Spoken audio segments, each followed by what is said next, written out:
Welcome to this incredibly special episode of Her Story Revisited. I'm Pamela Millar. And I'm Sophie Lapierre. We are at the grounds of Sir Thomas Pope. And you'll see his buildings, his chapel behind us. In Oxford. We're at Oxford University. My heritage, I found out that one of my ancestors was the founder of Trinity College at Oxford. And this is Sir Thomas Pope's grounds and home. Not his home, actually.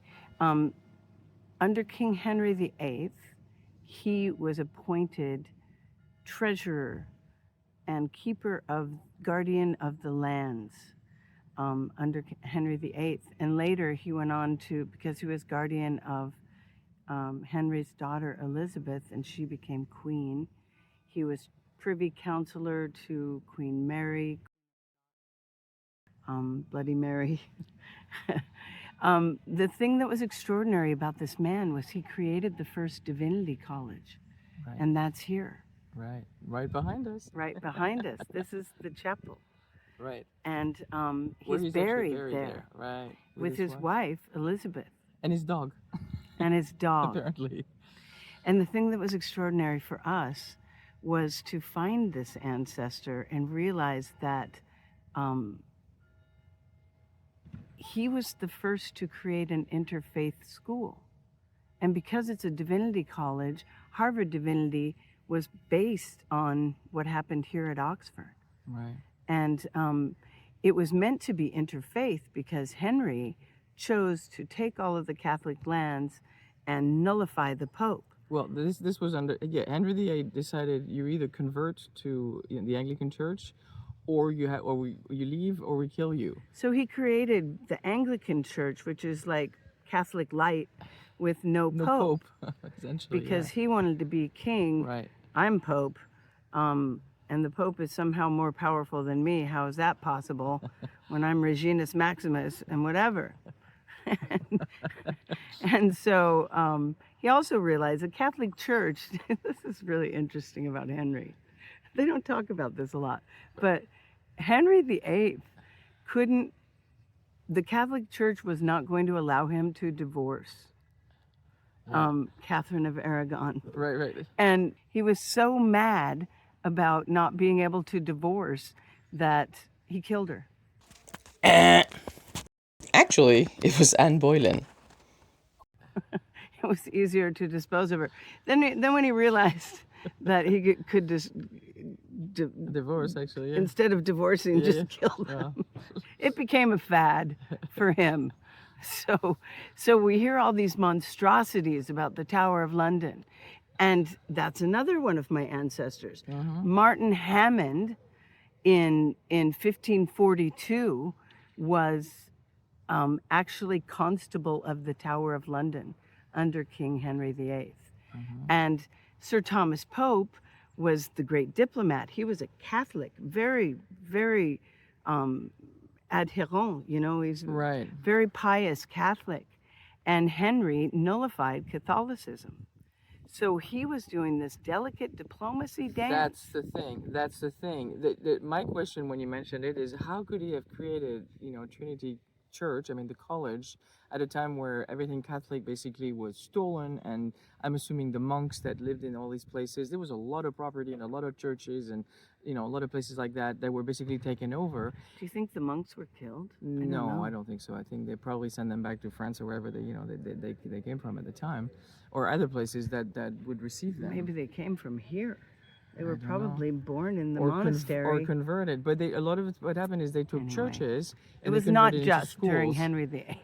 Well, anyway, but the thing that's amazing about Thomas Pope is he managed to create that through 4 different rulers. Henry VIII would say, we don't want any Catholic, any Pope, nothing. Then there was another king that came after that also. Edward, who was his son. Then then Edward died. And then Edward was Protestant. Right. Then there was Mary. But and Mary was Catholic. So he had a reprieve where he's like, okay, maybe he was able to. And it was during Mary that he built the school. That's correct, yeah. And the one that came after Mary actually was not Elizabeth. Elizabeth was not pro-Catholic. She was full Anglican But church. Elizabeth he was guardian of Elizabeth. That's right. So he was almost almost a father to her. Yeah, And if he was very pious in his Catholicism, true. she had to have been incredibly tolerant That's of that. correct. So that it's a fascinating tale of living through different kings with different philosophies, maintaining the vision of this plurality of belief and allowing it, inclusiveness, and Especially yeah, interfaith. interfaith at a The time where there unity was nothing like that. consciousness, actually, if you think about it from a Western philosophical study, this is where it was born. This is Yeah, where unity consciousness was born. right, And to create that into a divinity school is to then create scholars and to right, create professors that would teach people to listen right, across the aisle right. and listen to different people and Yes. and come to a peace agreement. And when you consider the amount of wars that happened between the Protestants and the Oof, Catholics in centuries. Ireland, Yeah, and still to our lifetime. I right. mean, there were bombings. Sinn Féin was doing in Belfast, Northern Ireland. They were fighting really hard, It went you for a know, long and time. there was a lot of terrorist bombings throughout all of Europe. I was on a train. That's interesting. When I was in college at the University of Poitiers in France, there was an exchange program through the University of Oregon where you could go to the actual university and it was still French. And so we did, it was a comparative literature and comparative cultures program. And I went on that program. And the thing to find out at that time was that France was really geographically it's in the center of Europe, but it was very much the karma of England and America. So much Very so, much. more so than I ever realized Mm-hmm. until I studied international relations at France. At this as this crossroads ended up bringing a lot of the wisdom teachings because of the Crusades. Right, A lot of the wisdom teachings from Egypt and the mystery schools of Egypt right, were brought to Europe right. in the 11th and 12th centuries. Mm-hmm.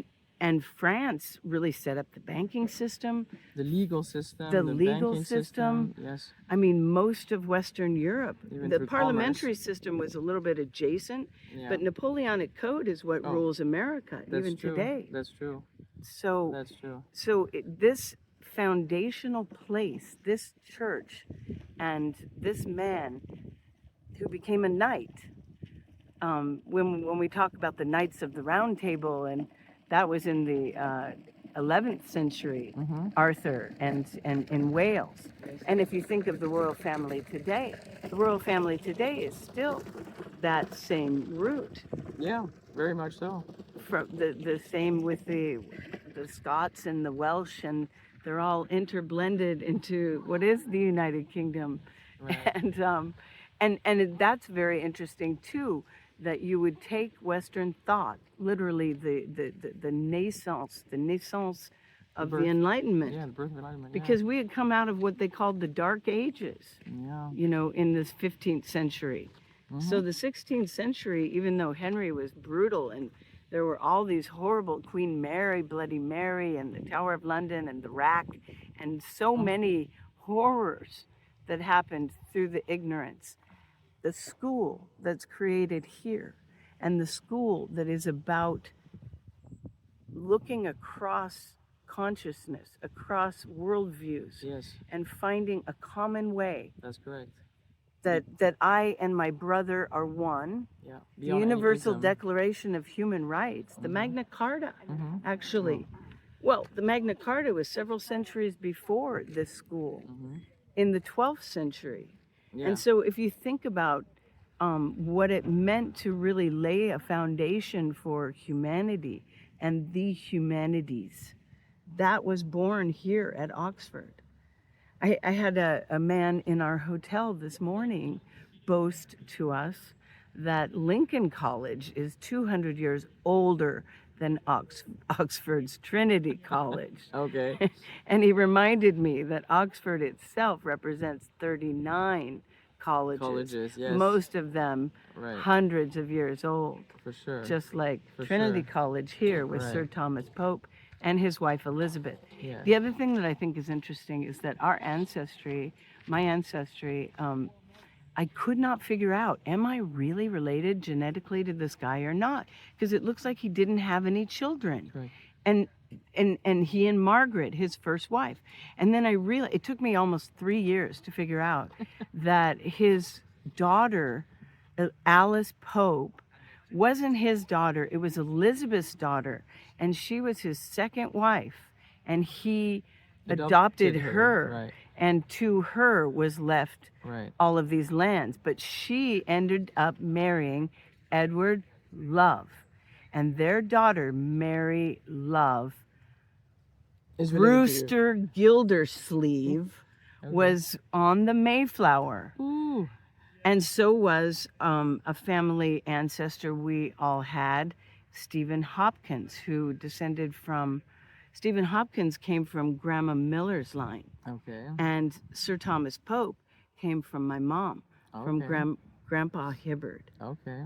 Grandpa Hibbard's line goes back to Flawn Redgraves Thorpe Hibbard in 970 AD in Wales. And that makes me wonder, that was King Arthur. She goes way back. We have people in the Sherwood Forest Yeah. in Nottingham. Yep. We have people on the Mayflower. We have the founders, Sir Thomas. Roanoke. You have people that Yes, back at Jamestown. at Jamestown. I mean, Yeah. Yeah, incredible. Americana, true blue. What was so crazy to me was when I realized Stephen Hopkins was here in 1609. And it was like 1609. I thought the Mayflower was in the 1620s, and it was. Mhm. And he was on the Mayflower, but he was also at Jamestown. Mm. He was one of the first settlers, Yeah. and he was the only one to talk to the Indians. Yeah, he learned the language of the Algonquin or The Chip- Pocahontas was a chief of one tribe of the Algonquin, okay. and he taught him the language, and that federated 5 tribes across the Yeah. eastern seaboard. And they wrote the first compact, the first agreement, First contract. the first contract between the pilgrims that had come over and then that confederation of the tribes that were there, that if anybody were to attack, the white people would help the native, the American, the native people, and native people would protect them too. And they actually respected it during his lifetime. So stay tuned for our documentary Yeah. about Stephen Hopkins, the Mayflower Pilgrim, and his family, because there were several things we learned about him. Number one, you have to talk to the locals. Yes. Number Learn two, the language you if you better can. learn their language, and number three, you better have servants, because Apparently that's those why with they didn't servants die. survived. Apparently, of the 102 people on the Mayflower, 57 survived, and our family was 7 of them. And learn how to grow food. So that's obviously. super interesting about. Yeah. But what's interesting about Hopkins? Think of 1609. That was only 100 years, and in fact, Sir Thomas Pope died in 1584. So he started in 1523 as under King Henry VII, and then Henry VIII, Edward. I mean, 5 monarchs. 5 monarch. That's incredible. Which is yeah. extraordinary from a point of view of diplomacy. Right. And the fact that he and his wife Elizabeth Yeah. chose to create their legacy as Divinity College, Right. which was particularly to the study of worldview, to the study of man's place in the universe, and whether or not the rule of law could be a way that all men shall be created equal, Right. and thereby the relevance of Sir Thomas Pope and Elizabeth and their legacy, because my favorite poet of all time is Ralph Waldo Emerson. And what a lot of people in America don't realize, beyond the fact that he was an extraordinary poet, was that he founded Harvard Divinity College. And Harvard Divinity was based on Trinity College yeah. here at Oxford under Sir Thomas Pope and his wife Elizabeth. Right. So thank you to my ancestry. Yes. Thank you to the nobility of these great people Yes. who chose to find a common way Unify. Yes. and create unity consciousness in a time Mm. of darkness, in a time of violence and Division. Yeah. witches and burning people. And Mm. think of Mm. the Crusades and the Inquisition. Yeah. You know, Yeah. the 16th century was not pretty. Not pretty. And this man, what was extraordinary about Sir Thomas Pope, not only was he a knight, but he lived for 84 years. Oof, back then. In the 1500s. I mean, you stepped on the rusty nail, you were gone. Five different monarchs Yeah. that he served Right. with diplomacy. Right. And in fact created a foundation Mm-hmm. for all diplomacy. Yeah. And so to me, this is where the United Nations was born. It was the Magna Carta plus this. Mm. How could we come together in worldview and Mm. find a way to create a civil society based on law? Yeah. And that's based on law. Yes. That's America. Yeah. That's 250 years of our history above kings and above. where we sloughed off these dumb people. I'm just saying, it's interesting. If you hadn't, if Henry had not kicked out the Catholic Church and had not forced our ancestors to believe one way, would our ancestors have jumped ship and gotten the hell out of here? And if you think about it, the foundation that they created, not only entrepreneurialism and adventure, but this idea of self-determination and how it is that one can come to a common understanding despite radical differences. Mm-hmm. Just like in America right now, Right. with a fascist dictatorship taking over the pillar of democracy, it's just a poignant time for all of us to say, okay, a better union Mm-hmm. is based on an equal, egalitarian society. And if you have law and you have it delineated, there is no argument over language. And that's really what the premise of this whole thing is. How is it that we can come together and create civility and peace? And a thriving society. Yeah, For thank all. you, Sir Thomas Pope Yes. and his wife Elizabeth, Yes. and especially Elizabeth, because the women never get enough credit. No, for sure. They do outlive their husband usually, and in her case, continued the mission and continued the vision. They both shared a vision Right. to leave a legacy. Since they only had the one child, they had so much wealth that they were like, this has to be left so that And people will find a better way. what better use to convert monasteries and convents into universities, places of knowledge, places where from the dark you bring the light, and from the ignorance you bring knowledge, which liberates the minds, the soul, which opens minds, opens hearts, opens possibility, as we evolve through the centuries. And there's no better example as universities. I mean, we can't imagine what it took to protect that knowledge through Yes. wars, through a king wanted to dominate with a particular ism, a particular religion, or anything like that. We take it for granted. We open our phone today, oh, here it is, any religion, any book, anything like that. But back then, people had to write by hand, and they had to protect it, and there was so much work, and their lives were on the line many, many times, many lifetimes that way. We probably had some of those lifetimes. Yeah.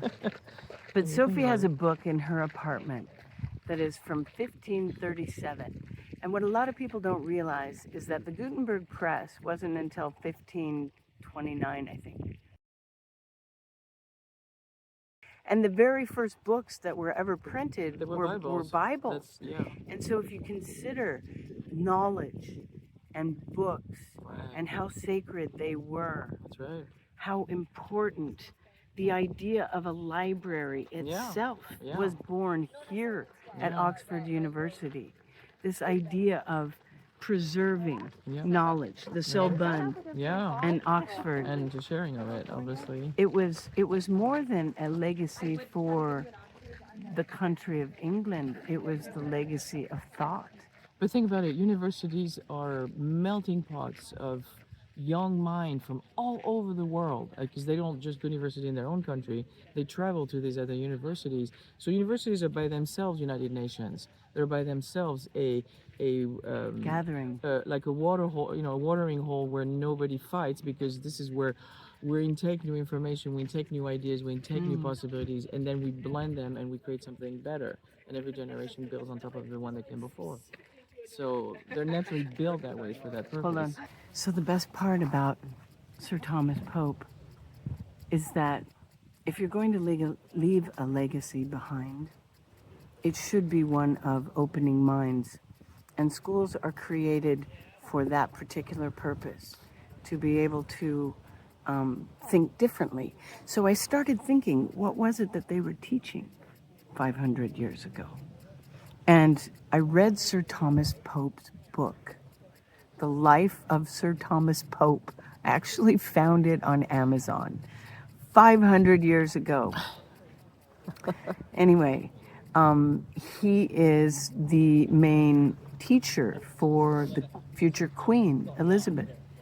And when she was young, she became super adept. She was a polyglot.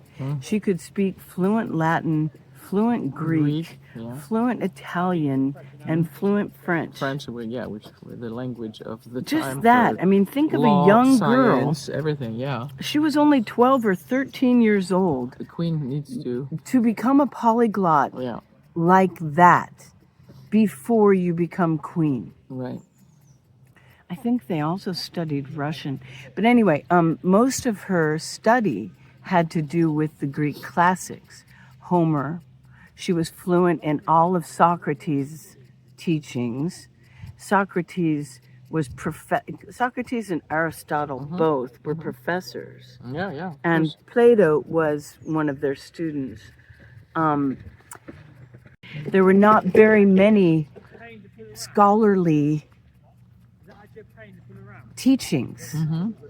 There were not very many novels. There were not very many, other than the Bible, there was almost nothing written. Right. And so those few documents that were on parchment, handwritten by monks, repeated over centuries.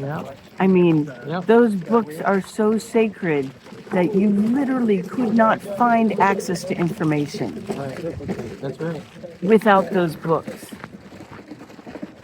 And without the church's permission. So thank you for this episode of Her Story Revisited, and stay tuned to watch the documentary on Sir Thomas Pope and his wife Elizabeth, and also Stephen Hopkins of the Mayflower.